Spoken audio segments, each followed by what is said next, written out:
Dati, naib na akong maniwala na ang pagpapalaki ng mga anak ay tungkol sa pagpapasa ng pagmamahal. Pero sa edad na ito, napagtanto ko na minsan, ang pagpapalaki ng mga anak ay paghahanda lang para sa araw na kailangan mong ipagtanggol ang sarili mo mula sa kanilang mga plano.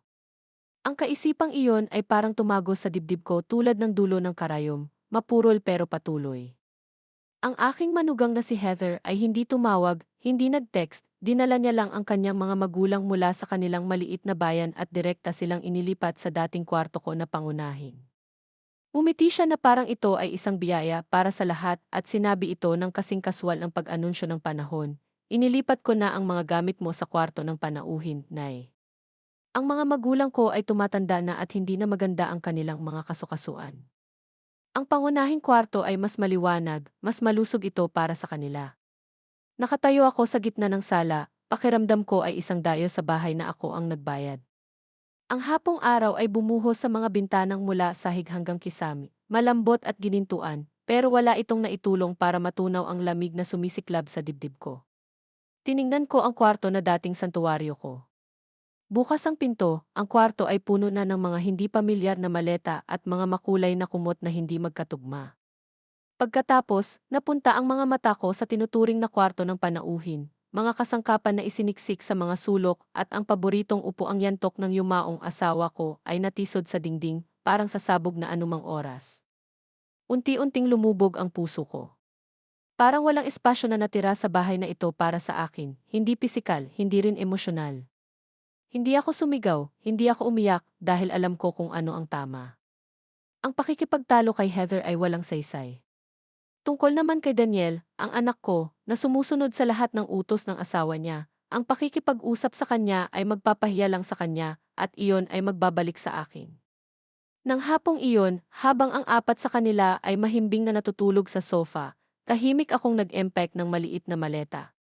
Marahil ay inakala nila na nagdadabog ako, napupuntahan ko ang kapatid kong si Rosa para sa ilang araw, at kapag nakapagpalamig na ako, babalik ako na parang tuta para ipagpatuloy ang papel ko bilang walang bayad na iaya at emergency na bangko. Nakakatawa. Ako si Grace Monroe. 66 na taong gulang ako at retiradong guro ng sining sa gitnang paaralan. Ginugol ko ang buong buhay ko sa pagtuturo ng disiplina, hangganan at paggalang. Sa tingin ba nila ay ganoon kadali akong itulak? Sa unang araw na umalis ako sa bahay na iyon, tinawagan ko ang aking abogado. Ang hindi nila alam ay sinimulan ko na ang proseso ng pagbebenta nito. Namatay ang asawa ko dahil sa sakit ilang taon na ang nakalipas. Mula noon, kami na lang ni Daniel. Maaari akong namuhay mag-isa ng payapa at tahimik, pero pinili kong tumira kasama nila, iniisip na makakatulong ako sa pagbabantay kay Lucas sa araw, magluto ng hapunan at panatilihin ang bahay. Ako ang nagdala ng sambahayan na iyon. Nakakapagod ang mga araw pero sa panlabas, pinanatili namin ang kapayapaan. Kaya pa rin kaming magpalitan ng magalang na salita ni Heather, pero alam ko na ang katahimikan ay isang malutong na ilusyon. Si Heather ay bata, maganda, at ang mga salita niya ay parang pinahira ng asukal, pero bawat papuri niya ay may bahid ng isang talaan ng kung ano ang makukuha niya. Palagi siyang nagpapalit ng bag, goksi ngayon, coach bukas. Mas madalas siyang pumunta sa salon kaysa sa palengke, at karamihan sa mga gastusin ng bahay, nagmula sa aking sahod at sa sahod ni Daniel. Palaging magalang si Heather sa akin, pero ang kislap ng pag-alipusta sa kanyang mga mata, halos wala pero matalim, ay parang manipis na karayom na tumutusok diretso sa bituka ko. Sa hapunan, umingiti siya at sasabihin na medyo maalat ang pagkain. Low sodium, low fat na kami ngayon, mas malusog. Pero ilang segundo lang, kukunin niya ang telepono at mag-order ng tambak na pritong manok at patatas para kay Lucas. Minsan, kukunin niya ang aking salamin sa pagbabasa mula sa braso ng sofa. Ikot-ikotin ito sa kanyang kamay na parang isang antigong fashion at tatawa, naku, ang luma na nito. Balang araw, isasama kita para makakuha ng mas moderno. Pero syempre, nawawala ang pangakong iyon sa sandaling lumakad siya palayo. Nilunok ko ang lahat ng ito. Sinabi ko sa sarili ko na panatilihin ang kapayapaan. Si Daniel ay nasa gitna namin at ayokong gawin itong mas mahirap para sa kanya. At saka, ang 3 kwarto naming ito, binili ito ng ipon naming mag-asawa sa loob ng mga dekada. Ang titulo, Nasa pangalan ko, Grace Monroe. Noong una kaming nagpakasal ni Daniel, naintindihan ko ang kanilang pinansyal na problema. Kaya nang humiling sila na makitira, pumayag ako. Sapat ang laki ng bahay at inisip ko na ang tatlong henerasyon sa iisang bubong ay maaaring maging biyaya. Maaari kaming magtulungan, magbahagi ng pagkain, alagaan si Lucas ng sama-sama. Hindi ko sila siningil ng kahit isang sentimo sa upa. Madalas pa, ako pa ang nagbabayad ng mga bayarin sa kuryente mula sa aking pensyon. Tunay na naniniwala ako na ang lahat ng ito, ang aking pagbibigay, ang aking sakripisyo, ay makakakuha ng kanilang pasasalamat, ng kanilang paggalang. Mga isang buwan na ang nakalipas, sinimula ni Heather na banggitin ang kanyang mga magulang sa pinakakaswal, halos walang kwentang paraan. Nay, sabi niya isang gabi, habang hininalo ang kanyang sabaw, ang bahay ng mga magulang ko ay halos gumuho na, nagyelo sa taglamig, parang sa una sa tag-init. Hindi siya tumingin habang idinagdag at ang tatay ko, may rayuma, kawawa naman. Mas lumalala ito sa basa. At ang mga doktor doon, huwag na nating pag-usapan. Pagkatapos ay dumating ang linya, malambot na parang bulak pero mabigat sa implikasyon. Iniisip ko, baka pwede silang tumira sa atin pansamantala. Ang bagong lugar ay maaaring makabuti sa kanila. Sabi niya ito na parang nag-iisip lang siya tungkol sa muling pag-aayos ng sala, pero kinabahan ako. 3 kwarto lang ang bahay na ito. Si Daniel ay may isa, ako ay may isa, at si Lucas ay may sarili. Saan nila balak isiksik ang dalawa pang tao? Iba't ibang gawain, magkakasalungat na ugali, sapat na ang hirap ng 3 henerasyon sa iisang bubong. Idagdag pa ang 2 matanda na may sariling pangangailangan at ritmo. Magkakasagutan kami araw-araw. Sinubukan kong maging maingat. Heather, naiintindihan ko ang pag-aalala mo para sa mga magulang mo talaga. Pero masikip na ang espasyo natin. Saan sila matutulog? Sanay sila sa ibang pamumuhay at maingay si Lucas. Baka mas mahirap pa sa kanila rito. Ngumiti siya ng isang maliit na ngiti at ibinaba ang mga mata sa kanyang plato. Ngumunguya na parang hindi ko sinabi ang kahit ano. Akala ko baka binitawan na niya ang ideya. Pagkatapos ay dumating ang araw na iyon. Kakagaling ko lang sa aking klase sa malikhaing pagsulat sa kolehiyo ng komunidad. Huminto sa tindahan para kumuha ng mga sangkap, nagpaplano na magluto ng disenteng hapunan. Binuksan ko ang pintuan at not me sorry.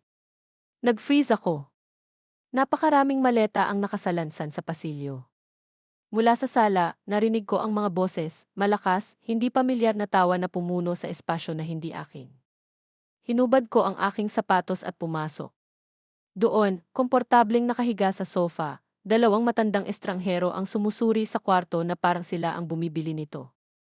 Ang lalaki ay may buhok na maihalong puti at kayumanggi at balat na kayumanggi mula sa araw. Ang babae ay nagsuot ng kupas na damit na may bulaklak at may ekspresyon ng maingat na pag-usisa. Sila iyon, ang mga magulang ni Heather. Isang beses ko lang sila nakita sa kasal ni Daniel. Lumitaw si Heather mula sa pangunahing kwarto nang narinig niya ang pagbukas ng pinto. Ang ngiti niya ay napakalawak na parang hindi natural, na parang siya ay nag-ensayo nito. Nay, nandito ka na.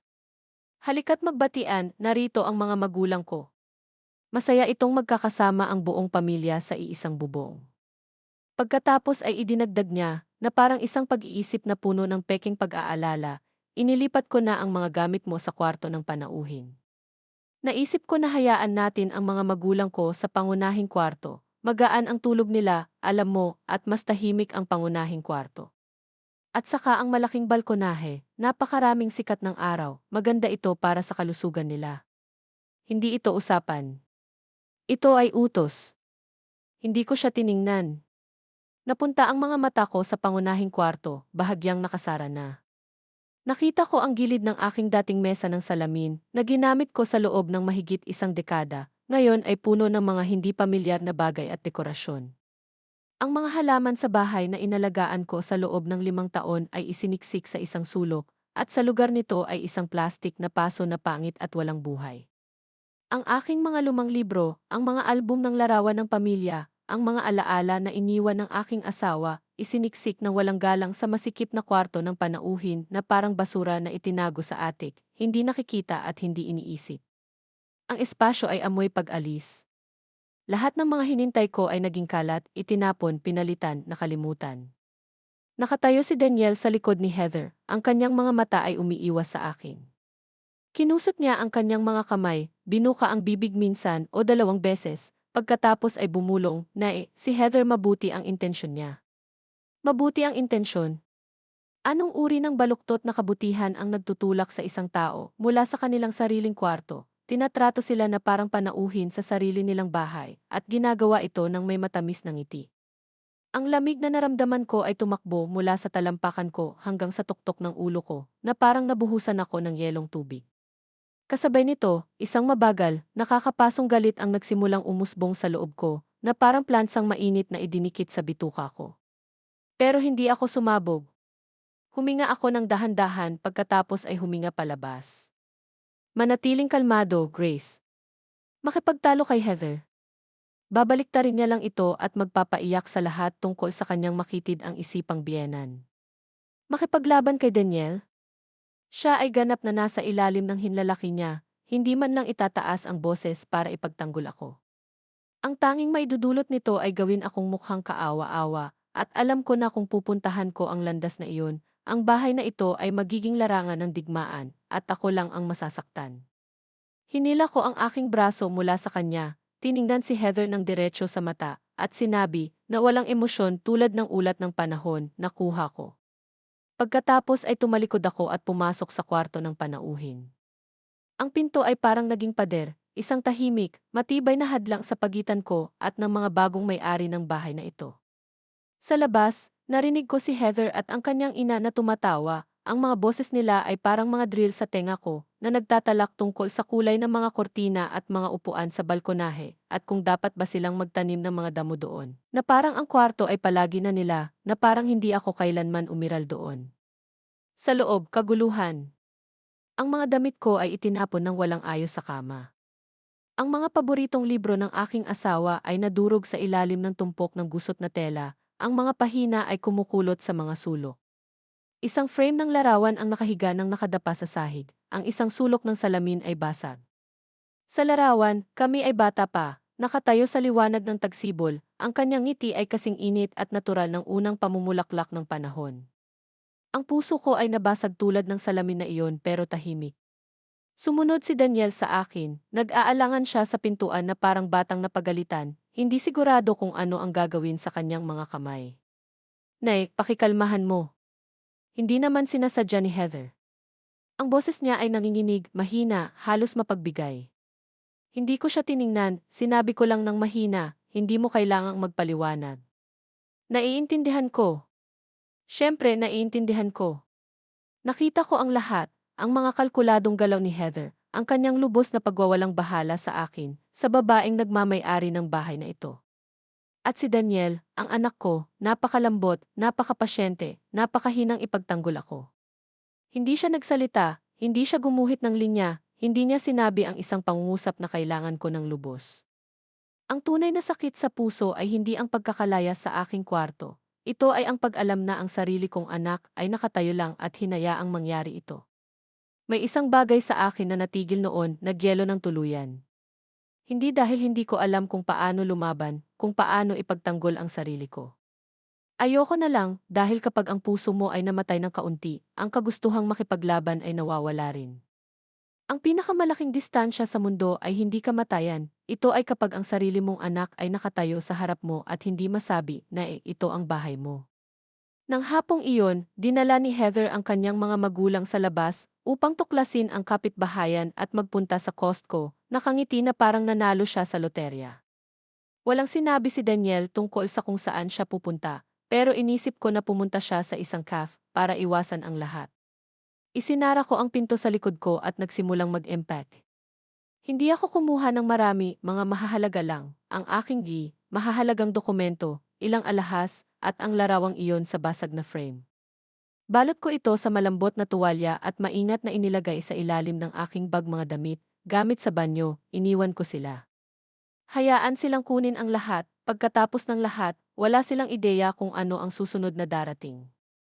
Kinuha ko ang aking telepono at tinawagan ang aking kapatid. Rosa, pwede ba akong humingi ng pabor? Pinanatili ko ang aking tono na kasinggaan ko lang kaya.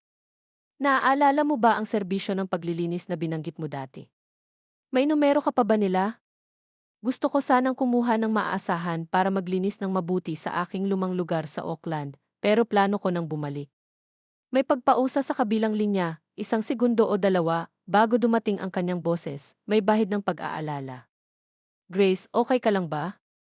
May sinabi ba ulit si Heather? Nag-away ba kayo? Wala itong malaking bagay, sabi ko, nagpausa. Gusto ko lang ng mas tahimik na lugar pansamantala. Hindi na ako nagsalita pa. May mga bagay na hindi kailangang ibinahagi kahit sa sariling kapatid. Ang pagpapahangin ng maruming labada ng pamilya ay nagpapakalat lang ng mas maraming alalahanin. Pagkatapos naming mag-usap, agad akong tumawag sa kumpanya ng paglilinis at nag-book ng buong serbisyo para sa susunod na araw. Nang maayos na ang lahat, isinara ko ang aking lumang maleta at tahimik na lumabas ng kwarto. Habang lumalakad ako sa sala, bumukas ang pintuan at pumasok si Heather at ang kanyang mga magulang. Lahat ay nakangiti, dala ang mga bag ng prutas at merienda mula sa kanilang pamimili. Napahinto si Heather nang nakita niya ako na may maleta, pero saglit lang bago niya ipinakita ang kanyang karaniwang plastik ng ngiti. Nay, magbabakasyon ka ba? Pupuntahan mo ba si Rosa saglit? Ang boses niya ay matamis, pero ang mga mata niya ay nagtatraydor sa kanya. May kislap ng tagumpay doon, ang uri ng smog na kasiyahan na nagsasabing, tingnan mo, umalis ka na tulad ng plano ko. Inakala niya na nagdadabog ako, na kailangan ko ng ilang araw para pakikalmahan, at kapag nakapagpalamig na ako, babalik ako na parang tuta, handa na namang maglingkod. Isang hindi pagkakaunawaan, ilang peking paumanhin, at babalik ang lahat sa dati, kasama ako sa aking sulok, tahimik at sumusunod. Katawa-tawa. Hindi ko man lang siya tiningnan. Tumalikod ako patungo sa pasilyo at nagsimulang magpalit ng sapatos. Naik, talaga bang aalis ka? Nagulat ako sa boses ni Daniel. Hindi ko napansin na pumasok siya. Nagmadali siya patungo sa akin, puno ng panik ang mukha, isang kamay na kalahating nakauna. Pero nagbigay si Heather ng banayad na tingin, isang tahimik na babala, at ganoon lang, tumigil siya, paralisado, ang mga mata ay palipat-lipat na parang lalaking hinati sa dalawa. Sa tingin ni Heather, nakita ko lang ang pag-alipusta at katiyakan. Saan ka pupunta? Wala kang pera, walang suporta. Babalik ka rin, at kapag bumalik ka, kami ang magpapasya kung ano ang natira para sa iyo. Halos tumawa ako. Ang mga tulad niya ay hindi tumitigil sa pagtulak. Bibigyan mo ng pulgada, kukunin nila ang buong daan hanggang sa maipit ka sa gilid na wala ng lugar para tumuntong. Walang saysay ang makipagtalo sa mga ganoong tao. Hindi mababago ng lohika, ang katotohanan lang ang makakabago sa kanila. Hindi ako sumagot sa sinuman. Hindi ako tumugon sa kanilang peking pag-aalala. Binuksan ko ang pinto at lumabas, nag-iwan lamang ng isang pangungusap, babalik ako sa sarili kong bahay. Kaya niya ng pamahalaan ang mga bagay mula rito. At sa ganoon, umalis ako. Isinara ang pinto sa likod ko na nagtataksang ngiti ni Heather at ang walang kwentang panik ni Daniel. Sa baba, naghihintay na ang taksi. Sumakay ako sa likurang upuan at pinanood ang mga ilaw sa kalye na naglaho habang umaalis kami. Hindi ako nalungkot, malayo pa roon. Ang naramdaman ko ay isang bagay na bihira at magaan na parang sa wakas ay naibaba ko ang pasanin na hinintay ko ng masyadong matagal. Kapag ang puso mo ay nabasag ng sapat na katagal, wala nang natitira para mabasag. Dumadating ang panahon sa buhay na ang sakit ay hindi na nagdadala ng luha, kundi katahimikan at kalinawan. Hindi ito pagtakas, ito ay paggising. Ang bahay na binabalikan ko ay nakaupo sa isang mas lumang kapitbahayan sa kanlurang bahagi ng Auckland. Bahagi ito ng benepisyo sa pabahay noong nagtuturo pa ako, at kalaunan ay binili ko ang titulo ng buo. Hindi ito malaki, 2 kwarto, isang banyo, pero maganda ang lokasyon, tahimik ang kapitbahayan, pamilyar ang mga kapitbahay. Pinakamahalaga sa lahat, ito ay akin. Ganap tunay na akin. Siyempre, walang nanirahan doon sa loob ng mga taon. Makapal ang alikabok, ang hangin ay mabaho sa amoy ng lumang papel at saradong bintana. Sa sandaling binuksan ko ang pinto, ang amoy ng lumang papel at saradong bintana ay tumama sa akin na parang pader. Pero hindi ko ito inisip.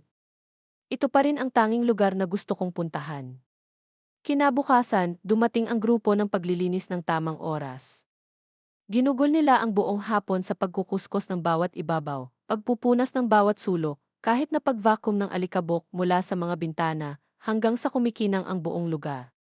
Binuksan ko ang bawat bintana sa bahay, hinayaang pumasok ang sikat ng araw at sariwang hangin, hinabol ang mga taon ng kabaho at anino na naipon mula sa hindi paggamit. Nandoon pa rin ang pamilyar na mga kasangkapan, tahimik na naghihintay sa kanilang dating mga lugar. Ang mga estilo ay lumana, ang mga gilid ay gastado, pero bawat gasgas at dents ay may dalang alaala ko at ng aking yumaong asawa. Ito ang tunay kong tahanan, isang lugar na pag-aari ko, at walang makakapagtulak sa akin palabas nito. Walang heather na may matatamis na ngiti, walang mapanghimasok na mga biyena na parang royalty, walang nakakasakal na manipulasyon na nagkukubli bilang pag-aalaga ng pamilya.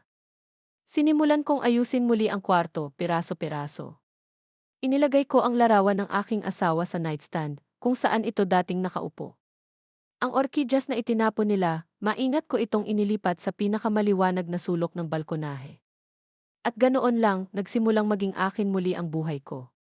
Nag-sign up ako para sa klase ng pagpipinta ng langis sa lokal na kolehiyo ng komunidad, isang bagay na gusto ko nang gawin sa loob ng mga taon.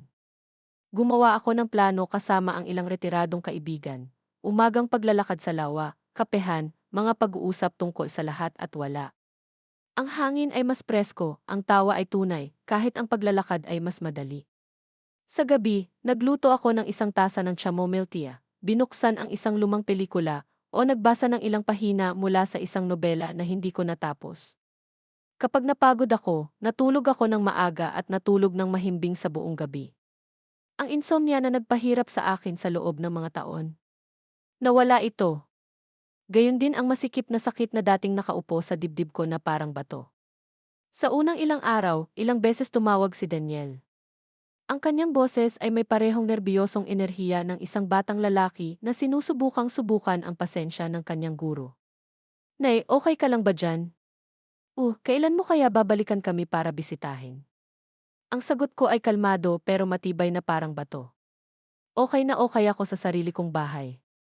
Ingatan mo si Lucas. Sa bawat pagkakataong sinabi ko ang ganoon, maikli, malinaw, hindi natitinag, isang beses, dalawang beses, tatlong beses, sa huli ay nagsimulang maunawaan ni Daniel. O baka binigyan siya ni Heather ng tingin. Humina ang mga tawag pagkatapos ay naging bihira. Sa huli, ang natira na lang ay ang mga obligadong text sa holiday, maligayang Pasko, nae, o ang tuyong, kumusta ang kalusugan mo. Hindi ko ito inisip. Dati, akala ko ang kaligayahan sa katandaan ay ang makita ang mga anak mo na masaya, na ang kanilang kagalingan ay ang gantimpala mo. Pero ngayon alam ko, ang tunay na kaligayahan ay ang pagkakaroon ng pera sa bulsa, kapayapaan sa puso, katahimikan sa mga tenga, at pinakamahalaga, kalayaan mula sa mga taong iniisip na pag-aari kanila. Dito, sa maliit na bahay na ito, ang buhay ko ay tahimik. At ang katahimikan ay hindi kailanman naramdaman na kasing ganda. Si Heather, bagaman malinaw na hindi nakayanan ng maayos. Ang kanyang malaking plano ay umaasa sa akin na gumuho. Inasahan niya ang kalungkutan, ang abala, ang maliliit na sakit ng ulo ng araw-araw na buhay na magtumpok hanggang sa bumalik ako sa kanila, handa, desperado, handa na namang maglingkod. Pero lumipas ang isang buwan. Hindi ako bumalik. Hindi ako nagreklamo. Hindi ako humingi ng kahit ano. Ang kanyang bitag ay bumukas ng walang nahuli sa loob. Noong una, ipinadala niya si Daniel upang subukang hikayatin ako, malambot na parang ulap, puno ng pag-aalala at pagkakasala. Nanatili akong matatag, hindi na tinag. Pagkatapos, sa wakas, siya ang sumuko. Siya mismo ang tumawag sa akin. Mula sa unang salita, narinig ko ito, ang mahangin, matamis na tono niya, ang ginagamit niya kapag sinusubukang magpanggap na matamis. Nay, medyo nag-aalala lang kami, alam mo, sa pag-iisa mo doon. Araw-araw ay hinintay ka ni Lucas. Sumagot ako ng mahina at walang pangako at wala ng iba. May pagpausa sa kabilang linya at pagkatapos ay nagbago ang tono niya, bahagya lang, pero sapat, isang manipis na hibla ng kawalan ng pasensya, halos napigilan ang sumingit. Alam mo, mula nang lumipat ang mga magulang ko, tumaas ang mga gastusin. Noong nandito ka, kahit papaano ay tumulong ka. Pero ngayon, nag-iisa ka, maginhawa at samantala, kami dito ay sinusubukang pamahalaan ang lahat ng mag-isa. Nandoon ang buntot ng Soro, sa wakas ay sumisilip mula sa ilalim ng kortinang pelus. Pinanatili ni Heather ang kanyang gawain, malambot ang boses pero matalim pa rin. Ang binti ng tatay ko, alam mo, sabi ng doktor ay kailangan niya ng pangmatagalang pisikal na therapy. Hindi ito mura. At ang mga aralin sa musika ni Lucas, gusto ng kanyang guro ang bayad para sa bagong semester sa susunod na linggo. Napakasikip ng mga bagay sa bahay ngayon. Nakinig ako, ang mga labi ay bahagyang nakangiti. Siya ay umiikot ng maingat, pero malinaw ang target, pera. Ang boses ko ay pantay. Ganoon ba? Kung gayon, oras na para kayong dalawa ay umupo at magplano ng tamang budget. Katahimikan. Malinaw na hindi inaasahan ni Heather ang sagot na iyon. Nabigla siya sa kanyang susunod na mga salita, ang tono niya ay tumigas. Hindi, Nay, ang ibig ko sabihin may magandang kita ka mula sa pensyon, di ba? Baka, pansamantala, makakatulong ka ng kaunti. Pamilya tayo pagkatapos ng lahat. Dapat tayong magtulungan. Pamilya, paulit-ulit kong sinabi ang mga salita ng dahan-dahan, hinayaang lumutang ang ironya sa hangin. Nung araw na lumipat ang mga magulang mo, sino ang nagtulak sa akin palabas ng pangunahing silid-tulugan? Sino ang naglagay ng mga gamit ko sa isang bodega? At mumiti habang sinasabi, mas maganda ang pangunahing silid para sa matatanda. Kakaiba na walang nagbanggit ng kami pamilya noon. Hindi na ako magpapaligoy-ligoy pa, inilatag ko na lahat, malinaw at matalim. Heather, ang pensyon ko ay galing sa isang buhay ng hirap at sakripisyo. Para sa akin ito, akin lamang. Kayong dalawa pa ang may ganang ilipat ang mga magulang mo sa bahay ko nang hindi ko alam. Kaya kayo ang bahala dyan. Kayo ang gumawa ng desisyon, kayo ang magdala ng mga kahihinatnan. Pero huwag akong asahan na magbabayad ng mga gastusin. Bago pa siya makapagsalita ng isa pang salita, ibinaba ko na ang telepono. Huminga ako ng malalim. Para sa kanila, hindi na ako ina, ako'y isang walang katapusang makina ng pera. Laging bukas, laging sang-ayon, laging inaasahang magbibigay ng may ngiti. Ngayon, opisyal na sarado na ang makinang ito, para sa lahat maliban sa akin. At nang mabigo ang matamis na pangungusap, ginawa ni Heather ang kanyang pinakamahusay na gawain, nagpalit siya ng taktika. Sinimulan niyang hilahin ang mga bagay sa likod ng eksena. Pagkalipas ng ilang araw, sunod-sunod ang mga tawag sa telepono, isa-isa, lahat mula sa mga tinuturing na kamag-anak. Una ang tiyahin ni Daniel, puno ng sariling katuwiran at drama. Sa sandaling sumagot ako. Grace, ano ang nangyayari sa'yo? Narinig ko na umalis ka ng galit. Ano ang iniisip mo, nakatira mag-isa sa ganyang edad?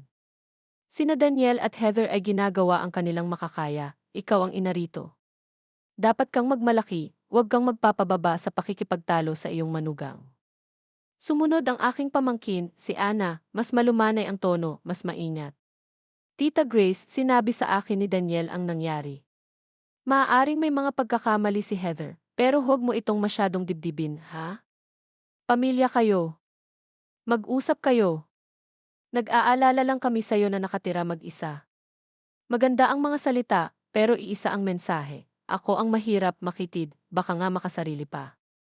Noong una, naramdaman ko ang isang pamilyar na buhol sa dibdib ko. Tapos nagsimula akong tumawa, tahimik, mapait. Lahat sila ay pinakain ng bersyon ni Heather ng kwento. Wala ni isa sa kanila ang nagtaka kung ano talaga ang nangyari. Hindi nila gusto ang katotohanan, gusto lang nila na gawin ng ina ang inaasahan sa mga ina. Lunukin ang pride, bitawan ito, at bumalik ng gumagapang.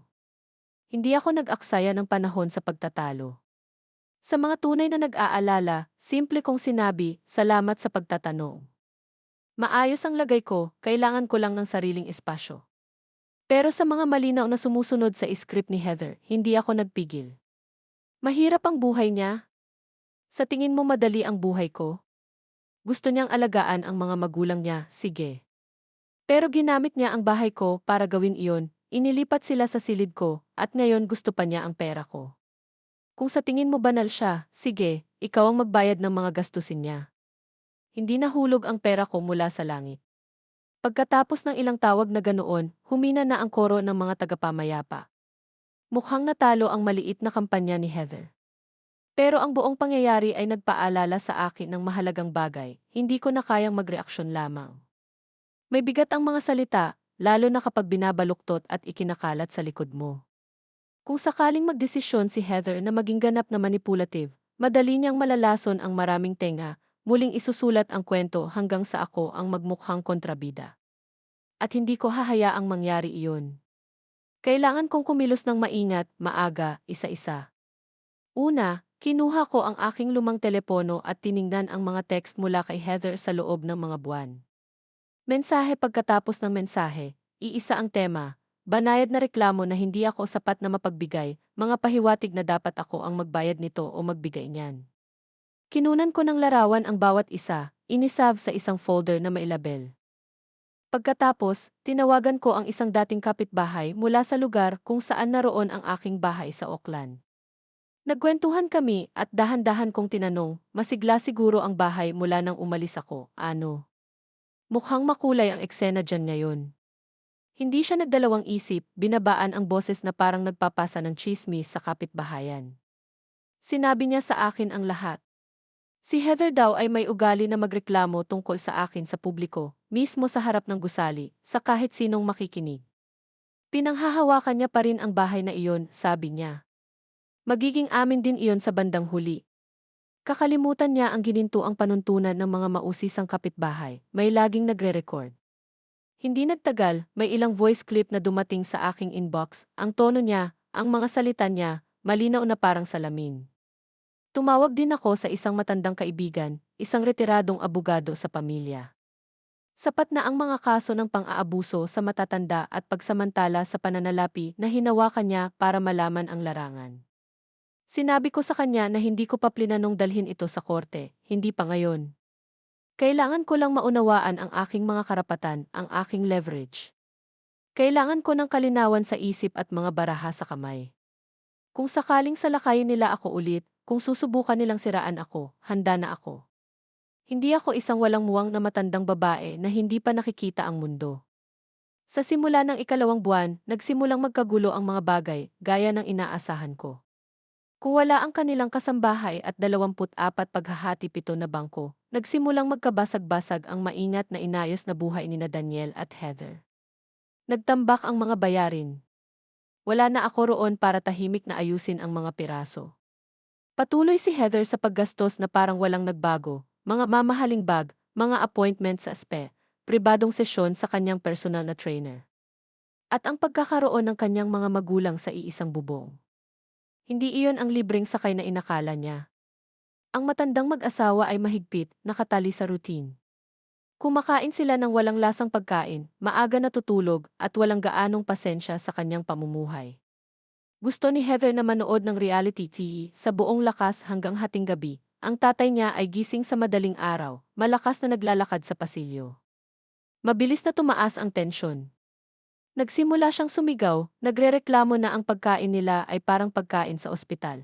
Iniirapan ang kanilang palaging paninisi tungkol sa pag-aaksaya, ang mga bag, ang botox, ang takeout. Noong una, kinagat niya ang kanyang dila. Tapos, tumigil na siya sa pagpapanggap. Nandito ba kayo para bumisita o para lang guluhin ako? Sigaw niya isang gabi, malakas na narinig ng mga kapitbahay. Nagsimula rin siyang makipagtalo kay Daniel, sumisigaw tungkol sa pagkakakulong sa isang mental na ward at malapit ng mabaliw. At si Daniel? Nabibiyak siya sa ilalim ng presyon. Hanggang isang gabi, may kumatok sa aking pinto. Binuksan ko ito at natagpuan ko ang aking anak na parang multo, maitim ang ilalim ng mga mata, gusot ang buhok, t-shirt na parang ginamit na napkin. Pinapasok ko siya, bumagsak siya sa sofa na parang hindi nakapagpahinga ng mga araw. Pula ang mga mata niya, nanginginig ang boses. Na hindi ko na kaya ito. Ibinuwelo niya ang lahat, ang init ng ulo ni Heather, ang mga imposibleng magulang niya, ang mga problema sa pera, ang stress, ang hindi pagkakatulog. At sa wakas, na may lamat sa boses na halos nagpabagsak sa puso ko, nagmakaawa siya. Pwede ka bang bumalik kahit pansamantala lang?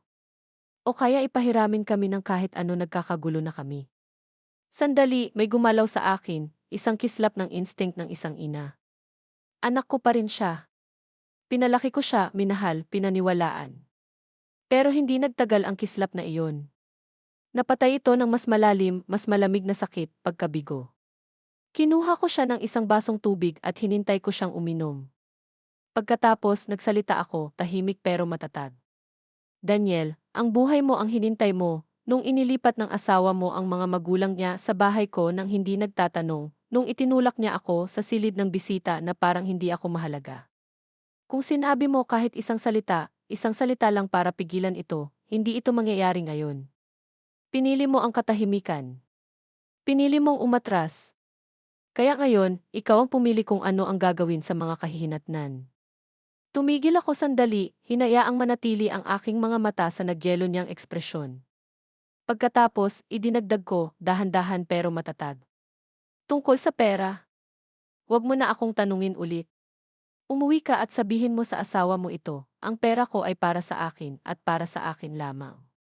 Huwag kang umasa ng isa pang sentimo kailanman. Nanginginig ang mga labi ni Daniel na parang gustong-gusto niyang sumagot, magmakaawa o baka magprotesta, pero walang lumabas na salita.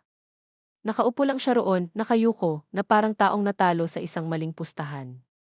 Alam ko na malalim ang sugat ng mga salita ko, pero may mga bagay na kailangang sabihin, matalim, malinaw at walang paumanhin. Ang habag sa maling kamay ay sakit, lalo na kapag ibinigay sa mga taong nakikita ka bilang walang katapusang balon, na lumalapit lang para kumuha pa, na nakikita ang bawat kabutihan hindi bilang grasya, kundi bilang obligasyon. Kung mas marami kang ibinibigay, mas marami silang kinukuha, hanggang sa wala nang natira sa iyo, kundi alikabok at katahimikan. Kailangang magising si Daniel. Isinara ko ang pinto sa kanyang likod at tumayo roon saglit, nakasandal ang likod sa kahoy, humihinga ng dahan-dahan. Mabigat ang dibdib ko, pero sa ilalim ng bigat na iyon ay may iba pa. Isang matatag.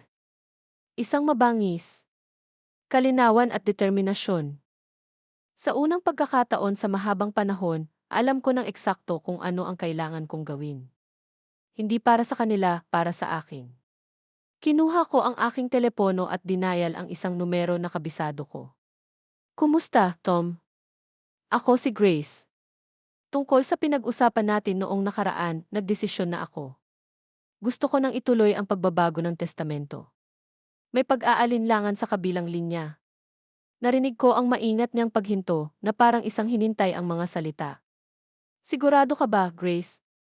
Alam ko na nag-aalangan ka, si Daniel ang tanging anak mo pagkatapos ng lahat. Mabilis ang sagot ko, simple, hindi natitinag. Nagdesisyon na ako. Ang ilang tao at ilang pagkakamali, hindi na sulit ang paghihintay. Hindi naglaban si Tom. Agad na nagbago ang tono niya sa propesyonal. Inilarawan niya sa akin ang mga legal na hakbang para baguhin ang aking testamento, ang mga dokumentong kailangan kong ihanda, ang wika na gagawing hindi natitinag. Pagkatapos naming mag-usap, umupo ako sa aking sofa, sa mainit, tahimik na liwanag ng aking apartment sa Auckland, at tinitigan ko ang silid ng mahabang panahon. Simple ang lahat sa paligid ko. Pero akin ito. At ang pag-aari ko. Hindi iyon wala. 2 bahay. Ang isa ay ang modestong pero magandang lokasyon na apartment sa Auckland, nagkakahalaga ng mahigit 300,000 piso.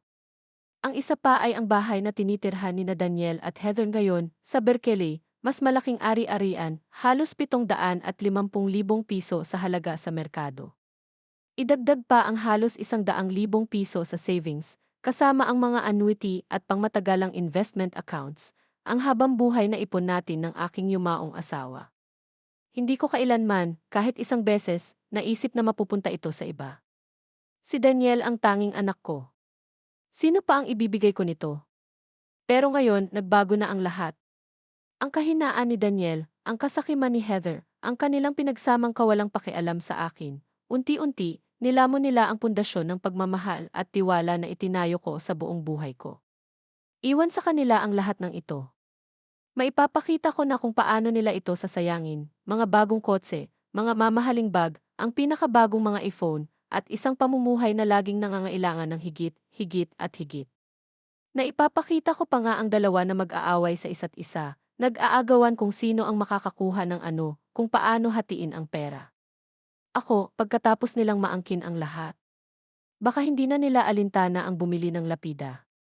Hindi ko hahayaang mangyari iyon. Hindi pagkatapos ng lahat ng pinagdaanan ko. Hindi pagkatapos ng lahat ng kinita ko. Kinabukasan, tinawagan ko ulit si Tom. May isa pang desisyon ako, sabi ko. Gusto kong ibenta ang bahay sa Berkeley, ang tinitirhan nila ngayon. Sa tanghali, nagkita kami sa kanyang opisina. Inilagay niya ang kontrata ng otorisasyon sa harap ko. Binasa ko ito ng maingat, tapos pumirma ako ng aking pangalan, isang letra sa isang pagkakataon. Walang nanginginig na kamay. Walang pangalawang isip. Sa batas, ikaw ang may buong kapangyarihan na ibenta ang ari-ariang iyon, sabi ni Tom, habang inilalagay ang mga papel sa isang folder. Wala silang karapatan. Ikaw ang tanging may-ari at personal kong pangangasiwaan ang bawat hakbang ng transaksyon para siguraduhing hindi sila makakahadlang. Tumango ako ng dahan-dahan. At sa unang pagkakataon sa mahabang panahon, naramdaman ko ito, ginhawa. Ang uri na tumitira ng malalim sa dibdib mo na parang batong sa wakas ay naipahinga. Nang hapong iyon, pumunta kami ni Tom sa opisina ng pamamahala ng ari-arian. Nandito ako para kunin ang ekstrang susi, sabi ko sa manager ng kalmado, habang inaabot ang aking isang kopya ng deed, at isang opisyal na sulat mula kay Tom. At gusto kong alisin sina Daniel Monroe at Heather Monroe mula sa listahan ng mga rehistradong nakatira. Tiningnan ng manager ang mga dokumento, bahagyang tumaas ang mga kilay. Alam ba nila na ibinebenta mo ang bahay? Ngumiti ako ng mahina. Malalaman nila sa lalong madaling panahon. Ang pagsabi sa kanila ay magiging isang kagandahang loob. Ang hindi pagsabi, iyon ang karapatan ko. Nang gabing iyon, kinontak ko ang isang kilalang lokal na ahensya ng real estate at inilista ang bahay sa tamang presyo sa merkado. Ang ahente na ipinadala nila ay isang matalim, walang katuturang babae na mabilis kumilos.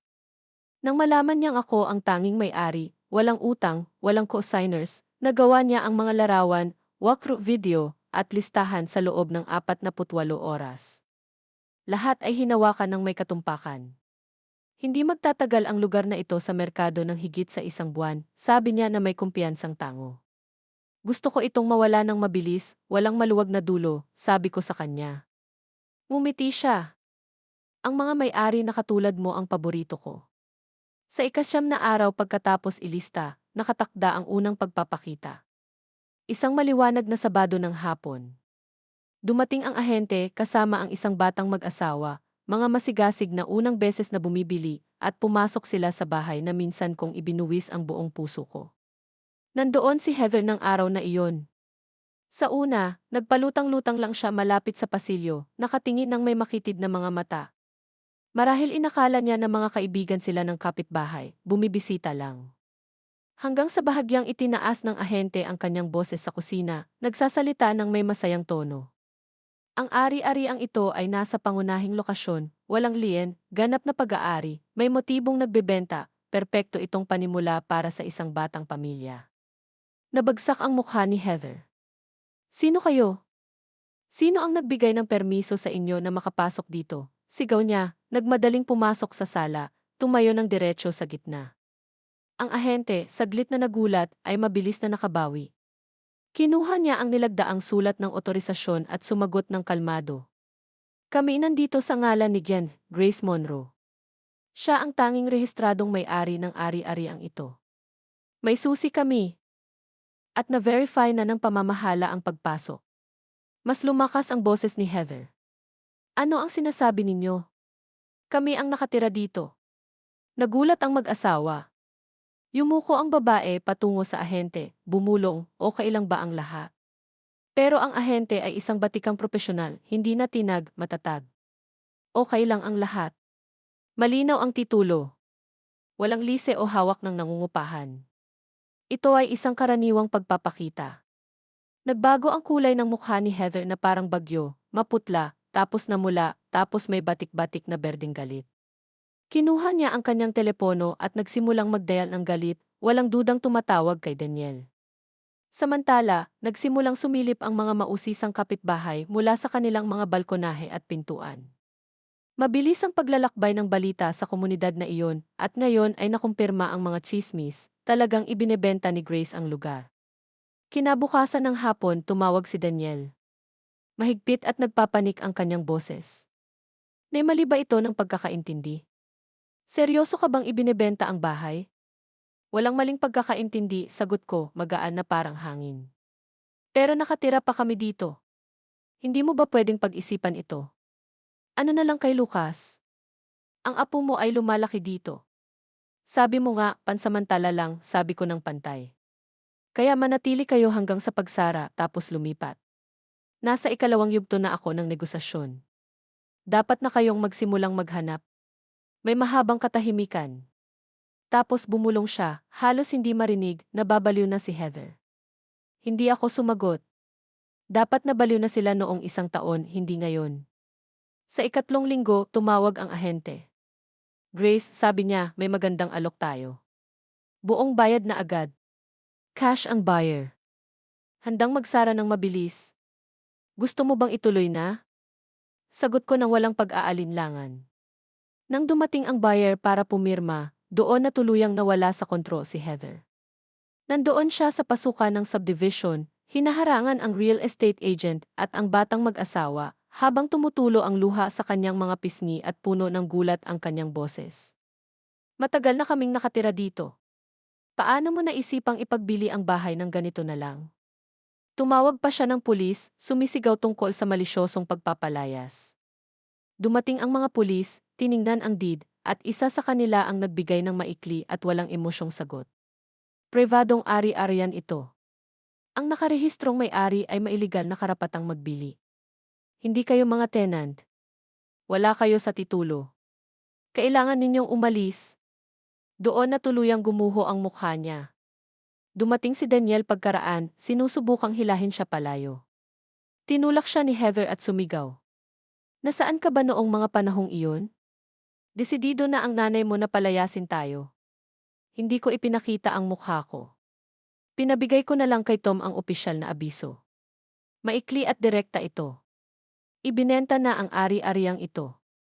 Lahat ng hindi nakapangalan sa titulo ay kailangang umalis sa loob ng 2 linggo. Ang hindi pagsunod ay magreresulta sa legal na aksyon para sa sapilitang pagpapalayas. Hindi ito paghihiganti. Ito ay resulta ng kanilang ginawa.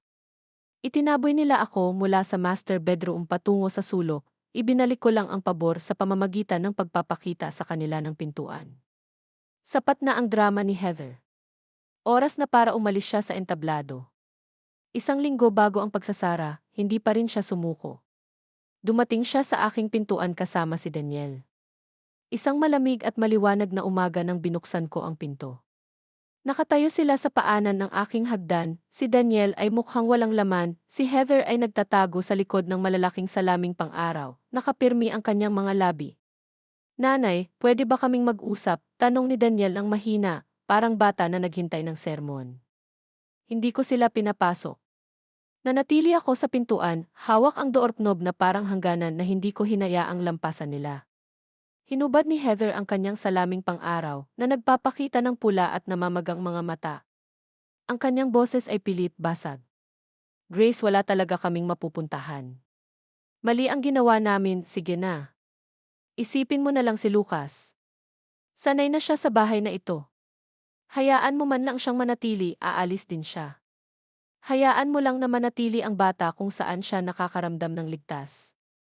Ang tono niya ay nanghihingi. Ang kanyang mukha, larawan ng pagpapakumbaba at pagsisisi. Hinayaan niya pangang tumulo ang 2 malalaking luha sa kanyang pisngi na parang handa na siyang magsisi. Siguro ilang buwan na ang nakalipas, baka nagtagumpay pa iyon sa akin. Ngayon, hindi na. 2 matanda na kayo, sabi ko ng pantay. Huwag mong sabihing hindi kayo makakahanap ng paupahan. Hindi ito tungkol sa pangangailangan ni Lucas ng tahanan, tungkol ito sa ayaw ninyong harapin ang mga resulta ng ginawa ninyo. Mariin na kinagat ni Heather ang kanyang labi. Nagsimulang magpakita ang mga bitak sa kanyang pagpapanggap. Kaya mo talagang maging ganito kawalang puso, sutsot niya. Tinitigan ko siya ng diretso sa mata, ang boses ko ay parang salamin. Walang puso, ulit ko. Walang puso ba noong itinulak mo ang mga magulang mo sa bahay ko at itinaboy ako sa guest room ng walang salita? Wala siyang sinabi, tahimik na humarap kay Daniel. Lumunok si Daniel. Halos hindi marinig ang kanyang boses. Nanay, dati sinasabi mo na ang gusto mo lang ay maging masaya kami magkasama. Tumango ako. Sinabi ko nga iyon. Pero ngayon, ang magkasama ninyo ay hindi nakasama ako. Ang hinintay ninyo ay hindi nanay, kundi isang plano gi, isang kasambahay, isang pondo para sa emergency. At tapos na ako sa paglalaro ng mga ganyang papel. Inabot ko sa gilid ang isang selyadong sobre. Ito ang formal na liham mula kay Tom. Natapos na ang pagbenta ng ari-arian. Ang titulo ay pag-aari na ng mga bagong may-ari. May 5 araw kayo para umalis. Kung hindi, maghahain ang mga buyer ng sapilitang pag-alis. Kinuha ni Daniel ang sobre at nakatayo doon na parang natulala, na parang binigyan lang siya ng hatol. Nawala na ng tuluyan ang maskara ni Heather. Ang sama mo talaga, sigaw niya, matinis ang boses. Maghintay ka lang. Pagtanda ka na, may sakit, mag-isa, tingnan natin kung sino ang makakasama mo. Hinarap ko ang kanyang tingin ng kalmado, pantay ang mata. Mabuti pang tumanda akong mag-isa, kaysa tumayo sa bahay na puno ng pamilya na itinuring akong parang ilke, hanggang wala na akong natira. Tumigil ako pagkatapos ay nagdagdag ng isang huling tala. Huwag kang mag-alala. Hindi ko kayo kailangan. Nakaplano ko na ang lahat para sa aking pagreretiro. Wala nang sinabi si Heather, tumalikod na lang at isinara ang pinto ng kotse ng sobrang lakas na nayanig ang mga bintana. Umalulong ang makina, ang mga gulong ay tumili na parang batang galit na nagtatampo. Si Daniel ay nakaupo sa upuan ng pasahero. Hindi man lang siya lumingon. Pagkatapos ng araw na iyon, hindi na ako nakatanggap ng tawag mula kay Daniel. Wala na rin ang mga half-hearted na voicemail mula kay Heather, yung mga puno ng peking pag-aalala at nakatagong agenda. Isang maikling text lang mula sa aking realtor. Nagsimula na silang mag-empek, pero halatang wala silang mapupuntahan. Tinatanong nila kung maaari mong ipagpaliban ang paglipat. Sumagot ako ng 2 salita. Walang pagpapaliban. Biyernes ng umaga, tumawag ang abogado ng buyer para kumpirmahin na naka-schedule na ang mga mover na darating kinabukasan. Kung hindi pa rin bakante ang bahay, sabi niya ng direkta, sisimulan natin ang formal na proseso para sa sapilitang pag-alis. Binaba ko ang telepono at naupo sa bintana saglit, pinapanood ang lumang puno ng akasya sa labas na dahan-dahang gumagalaw sa hangin. Maraming panahon na ang nakita ng punong iyon. Ngayon, ito ang saksi sa panghuling paglilinis ng aking buhay. Sa tanghali ng sumunod na araw, nag-umapaw ang group chat ng neighborhood. Si Mrs. ni Daniel nasa labas at sumisigaw sa mga mover. Narinig ko na ibinenta na ni Grace ang bahay. Sabi ko na walang nagbibigay ng bahay ng libre. May isang kapitbahay pa nga na nag-video ng maikling clip at ipinadala sa akin. Nandoon si Heather, naglalakad-lakad sa sidewalk, sa hindi angkop na mataas na takong, sumisigaw sa mga mover. Mag-ingat kayo sa kahon na iyan. Nasa loob ang mga skincare ko. Huwag galawin ang kabinet na iyan. Sinabi ko, huwag galawin. Si Daniel ay nakaupo sa pader, mukhang walang buhay, nakikipag-usap sa telepono, napapaligiran ng mga kalahating selyadong kahon at nagkalat na damit. Si Lucas ay tahimik na nakaupo kasama ang maliit na aso sa kanyang kandungan, pinapanood ang lahat ng walang salita. Kung tungkol naman sa mga magulang ni Heather, yung mga dating may ganang magmalaki sa aking master bedroom, sila ngayon ay nakaupo sa pasilyo, sinusubukang idikit ang ilang lumang upuan. Ang kanilang mga mukha ay tense, puno ng pag-aalala. Walang tumulong sa kanila dahil wala silang utang na loob sa kahit sino. Sabi-sabi, nakahanap sila ng masikip at mahal na apartment sa suburbs. Walang elevator. Halos walang espasyo para mahiga. Ang kanilang pagpapatalsik sa suburbs. Kailangang kanselahin ang mga extracurricular ni Lucas. Matapos mabigo sa kanilang mortgage noong buwan, umaasa na lang sila sa credit card. Lalong nag-aaway si Heather at Daniel. Una, sinisi niya si Daniel dahil hindi nito napigilan ang nanay niya. Pagkatapos ay ang pagkakasala. Ang mga magulang ko, ginawa lahat ito para sa atin. At sa huli, ang tunay na lason. Sabi mo, mapapasa atin ang bahay na iyan balang araw. Walang sinabi si Daniel.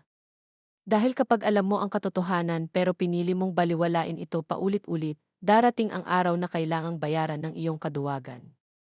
Nang maayos na ang lahat, pumunta ako sa lawa mag-isa.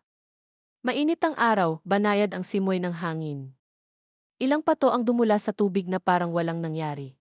Naupo ako sa isang bangko, ang mga daliri ay nakahawak sa mainit na tasa ng kape. Ang isa pang kamay ay nakapatong sa gilid ng aking scarf, isang luma na regalo ng aking yumaong asawa, manipis na pero mainit pa rin. Hindi ko talaga inakala na kaya kong gawin ito. Hindi dahil kulang ako sa paraan, kundi dahil hindi ko inakalang makakahanap ako ng lakas. Pero kapag tumigas na ang puso mo, napapansin mo kung gaano karami ang hinintay mo para lang mapanatili ang kapayapaang hindi naman talaga sa iyo.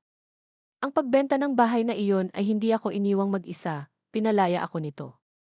Tinulungan na ako ni Tom na magtatag ng isang saradong trust, sinigurado ang aking mga gastusin sa pamumuhay, pangangalaga sa kalusugan at pangmatagalang pangangalaga.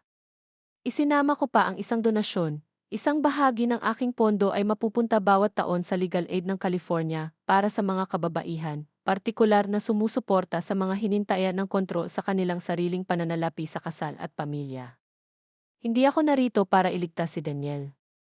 At hindi ako mag-aaksaya ng oras sa pagsubok na parusahan si Heather. Narito ako ngayon para suportahan ang mga kababaihang talagang nangangailangan. Bumalik ang buhay sa komunidad. Sumali ako sa ilang lokal na grupo ng aktibidad. Nagkaibigan, si Lilian, isang kapwa balo na may rescue cat na si Daisy. Madalas kaming maglakad ng magkasama at lagi niyang sinasabi, "Gusto ko ang paraan ng paglalakad mo, parang may mahalaga ka pa ring pupuntahan." At mayroon nga ako. Nagsimula akong maglakbay, walang labis-labis. Mga sakay lang sa tren patungo sa maliliit na bayan sa baybayin. Dala ko ang aking sketchbook, isang parasol na papel, kumukuha ng mga larawan, pagkatapos ay bumibili ako ng slice ng cream cheesecake sa pag-uwi bilang gantimpala. Hindi pa ako nabuhay ng ganito kasimple, at hindi pa ako nabuhay ng ganito kapuno. Kung tungkol sa kanila, hindi ako nag-abot ng kamay. Minsan, nagpapadala ng text si Daniel. "Nanay, lumipat na kami." Hinintay ni Lucas kung kailan ka dadalaw sa kanya. At sumasagot ako, "Dadalaw ako." Namimiss ko rin siya. Dahil mahal ko pa rin ang anak ko. Mahal ko pa rin ang apo ko. Pero hindi na kami magkakasama sa iisang buhay. At ayos lang iyon. Ang mundo ko ngayon ay tahimik. Sa wakas, tunay na akin. Nang gabing iyon, naupo ako sa sofa at binuksan ang lumang photo album. Isang larawan ang nakakuha ng atensyon ko, isang mas batang ako na hawak ang bagong silang na si Daniel sa aking mga bisig, nakangiti ng may purong, maliwanag na pag-asa. Ngumiti ako pabalik, dahan-dahang tinapik ang pahina, at bumulong. "Ginawa mo ang lahat ng kaya mo. Ayos lang nabitawan na ngayon."